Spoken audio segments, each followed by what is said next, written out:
Feijóo llega puntual a la cita en el centro de Valencia. Acaba de presidir el jurado del premio de la Fundación Broseta y en el trayecto a pie ha parado en la Basílica de la Virgen, a la que se le suele pedir amparo. Llega en modo candidato, reparte saludos y se hace fotos con quien se lo pide. Es tarde de viernes prenavideño, de terraceo y buenos propósitos. La tormenta política de Madrid parece lejana. Manuel Broseta fue un político de la transición, ese momento de espíritu de conciliación que se invoca tanto pero que parece muy lejano. ¿No va a volver esa posibilidad de reencuentro? Hay momentos de crisis económica y social. Pero España nunca había entrado en una crisis institucional y lamentablemente ahora sí lo está. En la transición hubo partidos que estaban en contra de la misma como Herri Batasuna, Esquerra Republicana o el BNG. En ese momento esos partidos eran minoritarios. En la derecha también había algunos. En la derecha Fuerza Nueva y Alianza Popular, la mitad no votó la Constitución en 1978. Si el presidente del partido es padre de la Constitución, algo estaría de acuerdo. Es verdad que tuvo alguna discrepancia en los contenidos, pero al final se acreditó. Lo que digo es que los partidos que estaban en contra de la Constitución hoy son determinantes para la gobernabilidad y tienen mucha fuerza. Son capaces de hacer un código penal a la carta de sus dirigentes y son capaces de reescribir la historia. Por tanto, estamos ante una crisis institucional. No soy pesimista. Creo que la mayoría de españoles sigue valorando los acuerdos y el diálogo.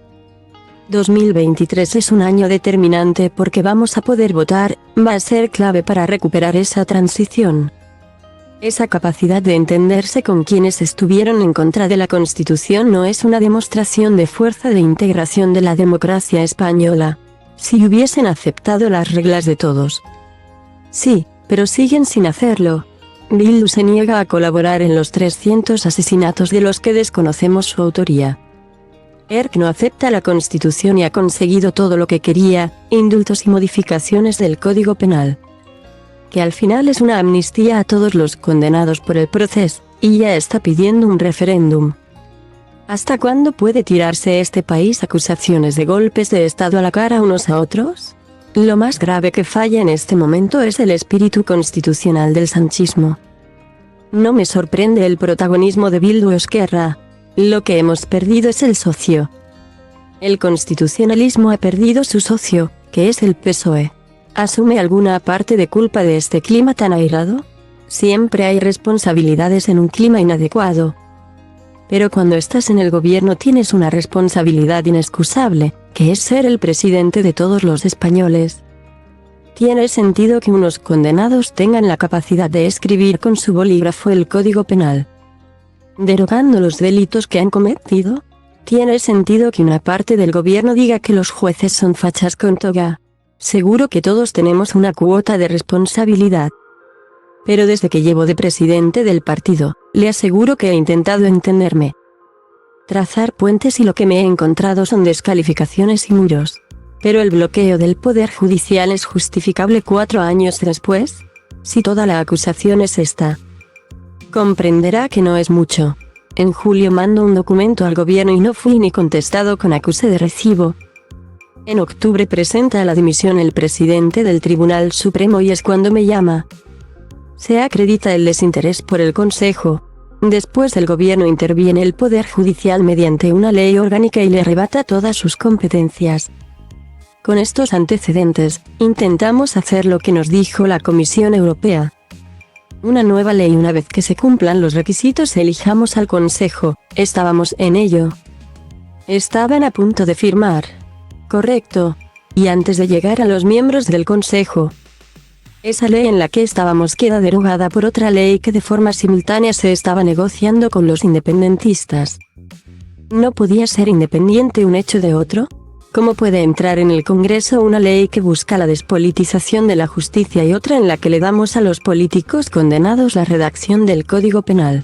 Al final, ha quedado acreditado lo que piensa el gobierno de los jueces, que son fachas con toga.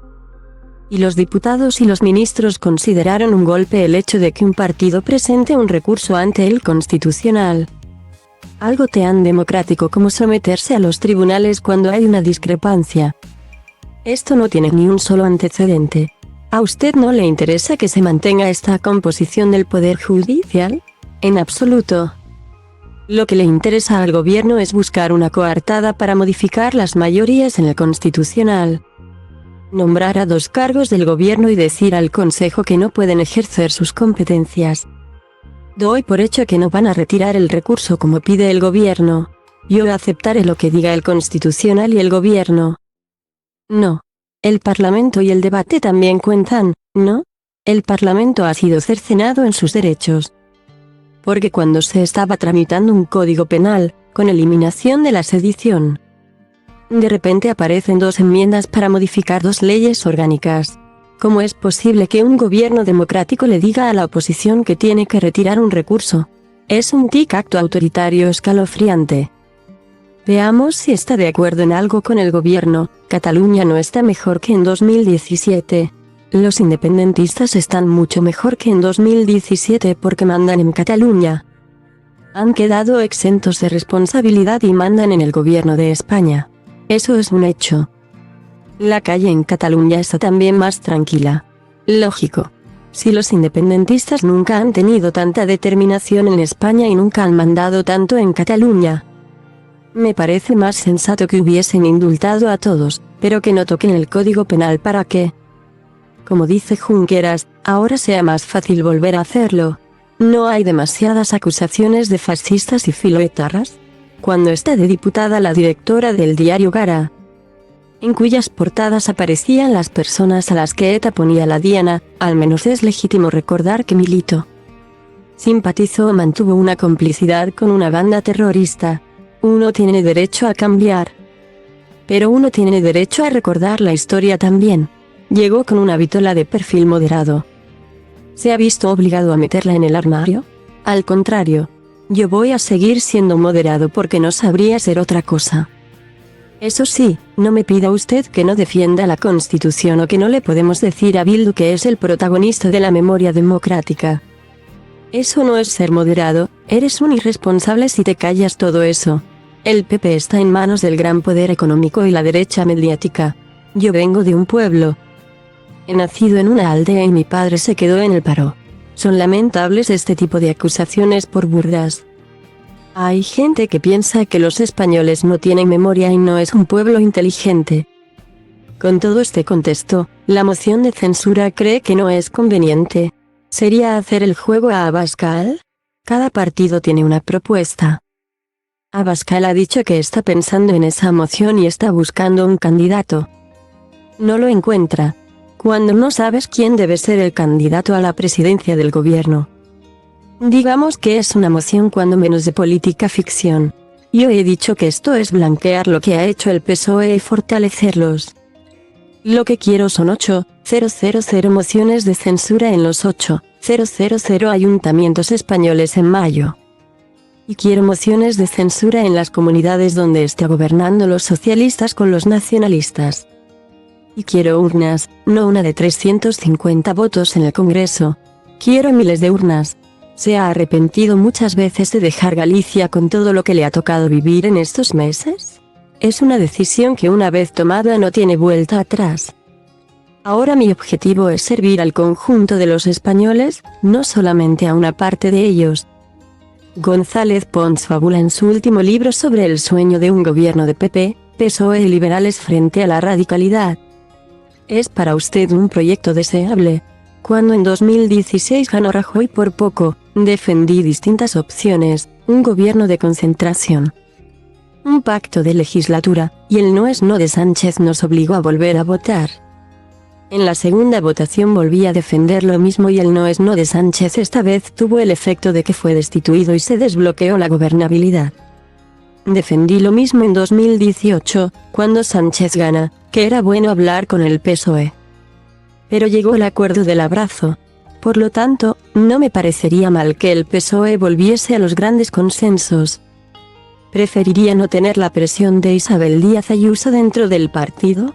Al contrario. Imagínese que no tenemos a la presidenta y tenemos a Pablo Iglesias de presidente. Que era el candidato. Estoy muy contento de que sea la presidenta de Madrid y espero que saque mayoría absoluta. Sería una noche fantástica para mí. Coma es accesible for free, false, as part, @type, webpage element.